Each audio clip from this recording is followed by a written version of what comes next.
네, 말씀드린 대로 오늘 서울 광화문 광장 일대에서 5차 대규모 촛불 집회가 열릴 예정인 가운데 정치권에서는 박근혜 대통령 탄핵 시간표가 빠르게 돌아가고 있습니다. 네, 이와 관련해 허용범 전 국회 대변인 또 김영주 전 더불어민주당 의원 모시고 자세히 이야기 나눠보도록 하겠습니다. 어서 오십시오. 어서 오십시오. 예, 안녕하십니까. 네, 이제 오늘 오후에 5차 촛불 집회가 열릴 예정인데 주최 측 추산 150만 명, 최대 200만 명까지도 모일 것이다 이렇게 예측이 되고 있거든요. 오늘이 아마 전국 분수령이 될 것 같은데 오늘 집회 어떻게 열릴 것으로 보시는지? 제가 보기에는 네. 그 분수령이라는 것은 이제 제일 높은 데를 얘기하잖아요. 예. 저는 더 높은 고지가 있을 수 있다고 봐요. 예. 그래서 최고의 분수령으로는 뭐 모르겠고 예. 그러나 대단히 중요한 고비인 것은 사실입니다. 저는 이 100만 명 안팎의 혹은 그 이상의 국민이 한 자리에 모여가지고 이렇게 하는 건 전 세계적으로도 사실 유례가 드문 일이에요. 예. 그 대단히 그 응집력이 강한데 오늘 저는 이렇게 봐요. 대통령에 대해서 굉장히 심리적 압박이 클 겁니다, 아마.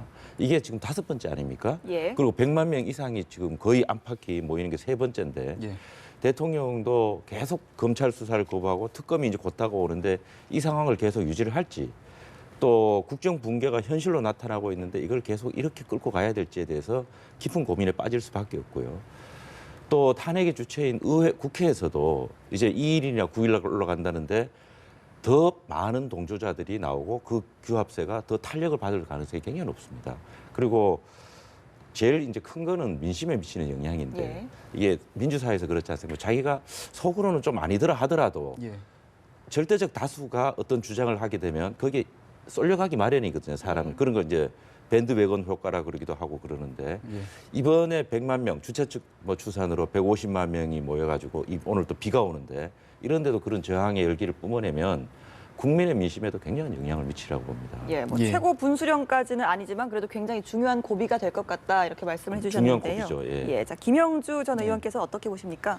예, 그렇습니다. 지금 이제 대통령께서 사실은 법률적으로도 위기이고 도덕적으로도 위기거든요. 여러 가지 해명한 것이 거짓말로 계속 드러나고 있기 때문에 그것이 바로 지난 19일 날 평화 집회가 아주 의미 있었다고 보여지고 충돌 없이 예. 집회를 했고 지역에서도 많은 확장세를 보였기 때문에 오늘 상당히 많은 인원이 오실 것으로 보여집니다. 아마 질서 있게 가고 또 법원에서도 지난번에 표명한 것처럼 평화 시위를 전제로 가급적이면 대통령에 대한 집회이기 때문에 대통령이 들릴 수 있도록 최대한 평화 시위를 전제로 이제 여러 경로로 청와대 주변에서 시위를 허용하는 그런 것은 마땅하다 그렇게 생각이 들고 또 보수 집회도 물론 서울역 또 뭐 대구 이런 데서 열립니다만은 가급적이면 뭐 여의도 포함해서 별 충돌 없이 열렸으면 좋겠고 예. 아마 이제 아까 허 대변인께서 말씀하신 대로 최고조가 아닐 수 있다라고 하는 것은 다음 주가 되면 사실은 탄핵에 대한 가결 시점이 되고 네. 국조청문회가 있게 됩니다. 그래서 그런 부분에 대해서 한 번 더 국민들이 더 압박해는 국회를 압박하는 그런 어떤 열기를 이어갈 가능성은 있다 그렇게 보여집니다. 예. 예, 뭐 평화 집회에 대한 말씀도 들었습니다만 사실 어제였죠. 이 집회 참석을 위해서 전봉준 투쟁단이라고 하는 트랙터 부대가 각 지에서 이게 올라오면서 경찰과 예. 마찰이 있었습니다. 뭐 결국 트랙터 시위를 하겠다는 계획은 뭐 무산된 것으로 보이는데요. 이번 집회가 이들 전봉준 투쟁단 외에도 다른 방식으로 또 다른 방향에서 좀 격화될 가능성이 있겠습니까? 그 지금 우리 이 촛불 집회가 평가를 받는 가장 큰 이유는 비폭력성 때문에 그렇지 그렇죠. 않습니까? 네. 이것이 과격해지거나 또 경찰이나 시위 쪽 양측이 충돌하는 사태는 유혈 사태로 잘못하면 번질 수 있기 때문에 정말 우려합니다. 예. 그런데 그 문제는 이 시위의 속성의 문제인데요. 그 전문가들이 이런 지적을 합니다. 시위라는 것이 대규모 군중 집회는 처음에는 거기에 이제 마음으로 찬성해서 참석을 하고 단순히 참석을 하고 또 이제 동조하거나 이럽니다. 그러나 그것이 시간이 지나고 또 그 저항이 받아들여지지 않으면 점차 과격화되는 양상을 보입니다. 그 시위의 예. 속성입니다. 87년 때 저도 그때 대학생이었는데 사람들이 경찰을 향해서 돌을 던지는 것을 비난하지 않았어요. 예. 왜냐하면 그걸 하지 않고는 경찰에 저항할 수 없었기 때문에. 그래서 오늘이 이제 굉장히 큰 분기점인데 지금까지는 사람들이 이제 꽃을 차에 붙인다든지 예. 경찰 차에 올라가면은 사람들이 오히려 내려오라 그러고 이렇게 해서 굉장히 평화적으로 이루어졌지만은 트럭이나 트랙터가 지금 막혀 있다고 하지만 국도를 우회해서 올라올 가능성도 있고요. 예.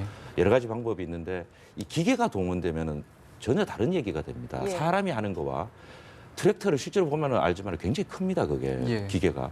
트랙터로 경찰을 밧줄을 걸어서 당기면 어떻게 되겠습니까? 그리고 오늘 그 시위의 그 행진 마지막 지점이 청운동에 있는 그 주민센터 앞까지인데 효자동 주민센터 그렇죠. 앞까지인데 예. 그 주민센터 앞에 가보면 실제로 청와대가 바로 눈앞에 보입니다. 바로, 예. 바로 눈앞이에요. 그러니까 그런 것들이 군중 심리에 또 경찰이 거기서 어떤 차단을 강력히 이 차벽으로 세게 할 경우에 자칫하면 기계와 기계가 충돌하면 사람이 다칠 수도 있고요.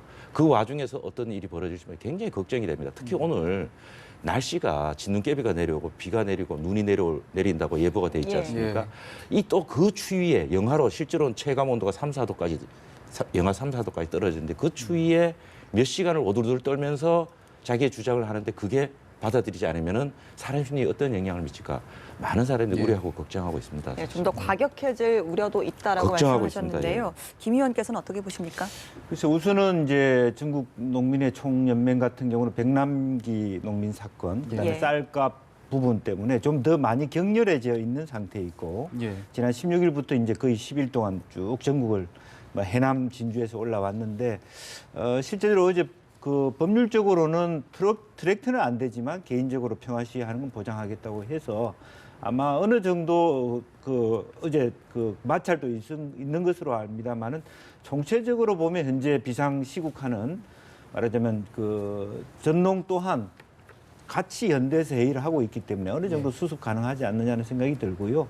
또 하나는 이번 집회의 특징은 청소년과 또 아이를 데리고 나온 부모들이 많이 있습니다. 그렇습니다. 그래서 진짜 트랙터가 들어온다면 사실은 정경이나 경찰하고 마찰을 빚을 게 아니라 시민들하고 마찰을 빚을 가능성도 굉장히 예. 큽니다. 예. 사람을 다치게 할 수 있고 예, 사고가 위협적이라는 위협적이죠. 말씀이시죠? 그렇기 때문에 예. 스스로 전농해서 그건 포기해야 된다고 보고요. 그만큼 우리가 분노하고 있다는 걸 그 정도 보여줬으면 이제는 이제 트랙터를 가지고 오는 게 아니라 자발적으로 걸어서 함께 참여하고 평화적으로 하는 그런 것이 정말 우리가 원하는 대통령이 하야든 어떤 방식이든 그것을 이루는 가장 좋은 말하자면 시민의 불복종 운동이다 그렇게 보여집니다. 예. 네. 평화적으로 시위가 되면 좋겠지만 두 분께서 모두 다소 격화될 수 있다 이렇게 우려를 아니 해주셨거든요. 격화될 수 있다가 아니라 이제 그럴 가능성이 없지 예, 않기 그럴 때문에 가능성이 없지 않다. 걱정한다 이거죠. 예. 그런데 오늘 집회에서 시위대가 청와대 앞 200m까지 이제 행진을 하기로 되어 있는데 그렇습니다. 사실상 이렇게 청와대를 포위하듯 행진을 하는 건 또 사상 처음인데 어떤 의미로 봐야 될까요? 그게 이제 포위라고 표현을 하니까 그런데 실제로 청와대는 포위될 수가 없는 구조로 돼 있어요. 예.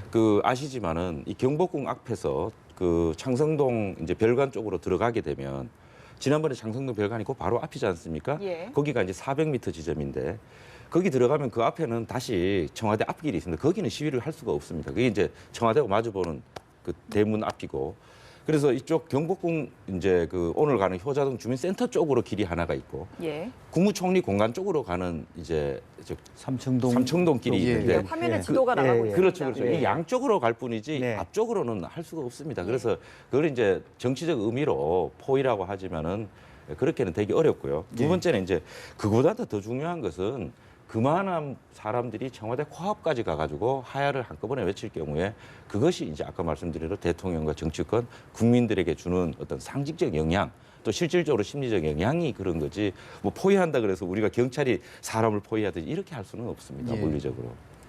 예, 그러니까 포위까지라고 할 수는 없지만 그런 부분 그 정도까지 가까이 갔다는 게 그렇죠, 굉장히 그렇죠. 심리적인 상징적 압박으로 의미죠. 작용을 예, 하고 예, 있고 또 그렇습니다. 법원에서도 허가를 해줬다는 예, 게 실제로 그렇죠. 이제 법원 앞으로 우리가 탄핵도 그리고 네. 헌법재판소로 가야 되는데 예. 그 동안에 쭉 이 집회 신고에 대한 경찰의 어떤 반대에 대한 법원의 행정 처분의 결과들을 보면 상당히 시민 편을 많이 드는 것을 보였습니다. 그렇죠. 물론 예. 평화 시위를 했기 때문에 그렇기도 그렇습니다. 하고 자발적인 다수인이 모였다. 어떤 정치 집단이 아니다라고 하는 것 때문에 그렇기 때문에 이번에도 그런 어떤 법원이 이것을 허용한 만큼의 어떤 의미들을 시민 스스로가 잘 지킬 필요가 있어요. 너무 특정 세력에 의해서 딸려가 버린다든지 예. 또 예. 전체를 진행하는 사람들을 막 개별적으로 이렇게 서로 헝클어져 버려서는 앞으로 법원 스스로가 입장도 후퇴하게 되는 계기가 돼서 좋지 않을 것 같다는 생각이 들고 어제 보니까 제가 쭉 그 길을 가보니까 이미 경찰 차벽으로 완전히 브로킹이 다 돼 있는 상태입니다. 예. 예, 알겠습니다. 자, 그럼 이제 지지율 이야기를 좀 해보지 않을 수가 없습니다. 평화 집회 외에도 실질적으로 지지율로 나타나고 있는데요. 4% 역대 최저치를 갱신하지 않았습니까? 이뿐만 아니라 또 박근혜 대통령의 정치적 고향이라고 할 수 있는 대구 경북 TK 지역에서는 이 전국 평균보다도 낮은 3%까지 떨어졌습니다. 이걸 어떤 의미로 해석할 수 있겠습니까? 먼저 김 예, 의원께서. 우선 뭐 그 4%까지 됐다라고 하는 것은 오히려 이제 역으로 보면 아직도 4%가 지지해 이런 질문을 해야 될 상황이 왔고 예. 사실은 이미 5%냐 4%냐가 중요한 게 아니라 전체 트렌드가 2주 동안 5% 머물렀다. 이제는 완전히 국민들이 알 만큼 알고 실망할 만큼 실망했다라고 하는 더 이상 올라갈 수 없다라는 의미를 가지는 것 같아요. 예. 사실은 이제 그런 부분이 있고 특히 TK 지역은 그만큼 믿고 사랑했는데 우리를 이렇게 개인적인 어떤 비선 실세에 의해서 모든 권력을 줘서 믿어준 우리까지를 실망하게 하느냐 하는 그런 부분이 있는 것 또 같고 배신감이라고 또 할수 부분적으로 있겠죠. 보면은 이 TK 지역이 사실은 포항, 울산 이쪽 지역이 사실은 조선, 철강이 경기도 나쁘고 예. 또 실제적으로 대구 공항 같은 경우도 보면은 님비 현상이 좀 있어요. 예. 내부 갈등도 있고 이제 그러다 보니까 훨씬 더 충격이 더 많았다 그렇게 보여집니다. 네. 예. 대변인께서 어떻게 보십니까? 그게 이제 4%든 뭐 다른 조사에 9%도 있는데 그건 큰 의미가 없다고 생각합니다. 의미가 그러니까 이제 한 자릿수로 떨어지면 이미 그거는 국정 동력을 상실하고 국민의 지지를 받지 못하는 이제 그렇기 때문에 4%든 5%든 큰 의미는 없고요. 과거 김영삼 대통령이 IMF 이제 직후에 97 IMF 직후에 6%까지 떨어졌었어요. 그게 역대 최저라고 그러고 예. 그 당시에 새누리당 지지율이 기록을 보니까 15%였어요, 지지율이. 예. 근데 지금 12%까지 떨어졌다는 게 아닙니까? 어제 갤럽 조사에. 그리고 또 노무현 대통령 2004년에 탄핵한 직후에 그때 이제 한나라당이죠. 지지율이 18%였어요. 물론 총선을 앞두고 있어서 조금 다릅니다만은 그만큼 떨어졌는데 문제는요. 그 지지율의 숫자가 중요한 게 아니라 이렇게 되면은 대통령으로서 국가 지금 1년 4개월인가 5개월 남았지 않습니까? 국가를 예. 이끌 동력 자체가 상실됩니다. 예컨대요. 대통령은 밑에서 올라오는 걸 결제만 하시는 분이 아니세요. 그런 자리가 아니지 않습니까? 예. 새로운 국가 어젠더를 창출하고 또 새로운 동력원을 발굴해가지고 그걸 국민을 설득해서 밀어붙이고 그걸 국회를 통해서 입법화시키고 그런 적극적인 역할을 하는 게 대통령의 사상 본질적인 기능입니다. 예. 지금은 예를 들어 민정수석 그다음에 법무부 장관이 사표를 내고 그렇죠. 오늘 아침에 보면은 어제 교육부에서조차도 대통령이 저 밀어붙인 국정 그 국사교과서 국정화를 사실상 철회하게 되고 그거는 하나의 단편적인 예지만 아무런 미래를 향해서 적극적으로 뭘 할 수 있는 걸 못하지 않습니까? 예. 이것은 대통령 본인한테도 문제지만 국가로 보면은 그만한 기회를 상실하는 거예요. 지금 트럼프 내각이 트럼프 행정부 들어서고 뭐 동북아 지형이 급변하고 북한의 핵 문제가 발등에 떨어진 불이 됐는데도 그런데 아무런 조치를 취하지 못하고 예. 오로지 여기에만 매달려 있어야 되니까 이게 국가의 큰 불행으로 이어지는 거죠. 예. 어느 정도 지지율의 결론이 났고 이 지지율 때문에도 국정 기조에도 상당한 악영향을 미친다 이런 말씀을 해주셨는데 그렇죠. 예. 이에 발맞춰서 정치권이 이 탄핵 시간표가 점점 빨라지고 있습니다. 만약에 빠르면 다음 주 초에 탄핵안 나올 수 있을까요? 그럼요. 지금 민주당이나 국민의당에서 빠르면 12월 2일을 한다는 거 아닙니까? 그러니까 하는데 제가 그 한 말씀 드리면 지금 그 탄핵 시기는 뭐 2일이나 9일 그래서 빨리 이제 가급적 빨리 하겠다는 건데 예. 저는 그 내용이 제가 그 탄핵 초안을 일부분 봤어요. 예. 이제 그게 최종적으로 뭐 성안된 초안인지 아닌지는 모르지만 그 야권에서 만든 걸 봤는데 굉장히 머리를 잘 썼더라고요. 그러니까 머리를 잘 썼다는 게 뭐 얍삽하다 이런 뜻이 아니라 예. 그 탄핵을 추진하는 입장에서는 굉장히 정리를 잘했어요. 뭐냐면 우리는 상식적으로 법률적 논쟁으로 갈 줄 알았어요. 그래서 지금 대통령이 검찰에서 발표한 게 3가지 아닙니까? 직권남용, 직무유기, 또 국가기밀누설. 예. 이 3가지인데 이 3가지에 집중하지 않고 헌법적 부분에다가 집중하고 있어요. 네. 탄핵의 사유는 헌법과 법률을 위반한 때인데 법률을 위반한 때보다도 헌법을 위반한 쪽으로 예. 아주 무게중심을 옮겨놨어요. 예컨대 이런 겁니다. 국민주권주의에 이제 헌법 1조 1항에 있지 않습니까? 국민주권주의에 위배된다. 국민은 대통령에게 권력을 위임해가 대통령이 국정을 운영하라고 그랬는데 최순실이라는 아무런 책임도 없는 권한 없고 위임받지 않는 사람과 국정을 농단했기 때문에 헌법 위반이다. 이런 식입니다. 예. 예. 또 기업으로부터 770억을 모았는데 이것은 사기업의 재산권을 보호해 줘야 될 헌법상 의무가 있고 그게 헌법에 명시돼 있는데 재산권 조항을 침해했다. 이런 식으로 이제 헌법 위반 부분을 나열을 해놨는데 굉장히 그 전략적 접근의 방법에서는 저는 그쪽 입장에서 본다면은 잘한 방향이고 그래서 이런 것들이 빨리 모아지면 나는 12월 2일 날 빠르면 가능하면은 추진되지 않을까 이렇게 봅니다. 김 의원님께서는 어떻게 보십니까?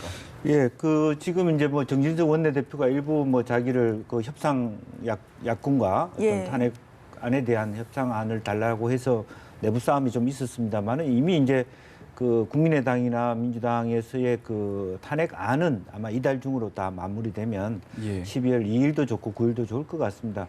아마 대체로 국정조사 기간 보고 또 청문회가 있는 그 기간이 4일부터 6일 이 기간이기 때문에 오히려 전체적으로 여당에 압박하기에는 9일이 더 좋을 수도 있습니다. 심리적으로 그렇지 않습니까? 40명 새누리당 의원이 한다 하지만 아직도 그 마음으로는 좀 고민스럽지 않겠습니까? 이제 그런 면에서 오히려 10일보다 9일이 더 완성도를 높일 수 있다, 준비를 할 수 있는 기간이 있다는 측면에서 좀 가능성이 더 크고 더 중요한 것은 지금 이제 아까 우리 허 대표님께서 성안에 대한 얘기를 했는데 아주 머리를 잘 쓴 이유가 왜냐하면 예. 직무유기나 뇌물죄까지 포함해서 각론으로 들어가기 시작하면 헌법재판소가 그만큼 그것을 조사하는 시간이 길어지거든요. 예. 그렇기 때문에 오히려 정말 헌법재판소가 빨리 이 부분에 대해서 정답을 내릴 수 있도록 어떤 초안을 만들 필요가 있다. 그런 의미에서 아주 각도를 잘 잡고 있다 그렇게 보여집니다. 예. 예, 뭐 어제였죠. 국민의당 박지원 비상대표가 이 페이스북에 이렇게 글을 썼습니다. 탄핵을 발의하고 가결을 원하는가, 부결을 원하는가. 당신들이 바라는 대로 부결이 되면 대선에서 이길 것 같나 이렇게 강하게 비판을 했는데요. 이와 함께 박근혜 대통령을 히틀러 그리고 또 새누리당을 스탈린에 비유를 했습니다. 또 문재인 전 대표가 새누리당 쪽에 표를 구걸할 필요가 없다 이런 부분에 대해서 비판도 한 것으로 보여지는데요. 이걸 어떤 의미로 해석을 해야 될까요? 저는 뭐 스탈린을 비유하고 한 거는 그냥 단순히 그 사실을 이제 적과도 예. 전략적으로 손을 잡을 수 있다 뭐 이런 걸 비유하기 위해서 한 거라서 그 큰 부분은, 의미를 그렇죠. 큰 의미를 두지 않는데 네.